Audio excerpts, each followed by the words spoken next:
অজু করার সময় অজুর পানি যখন মুখে লাগাবেন একটি দোয়া পড়বেন, আপনার চেহারা নূরের মতো উজ্জ্বল হয়ে যাবে ইনশাআল্লাহ। আপনার চেহারা নূরের মতো উজ্জ্বল হয়ে যাবে, চোখ চেহারা থেকে ব্রণ, মেস্তা, কালো দাগ সহ যাবতীয় সমস্যাগুলো আল্লাহ তাআলা দূর করে দিবেন এবং আপনার রিজিকে বরকত হবে ইনশাআল্লাহ।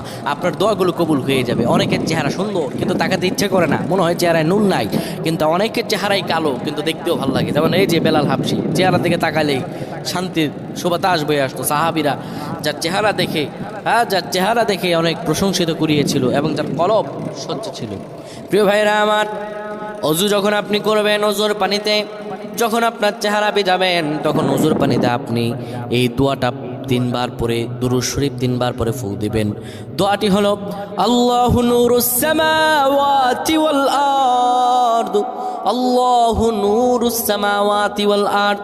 পানিগুলো নিয়ে সেই পানির মধ্যে আপনি ফু দিয়ে চেহারার মধ্যে লাগাবেন। আমার আল্লাহ রাব্বুল আলামিন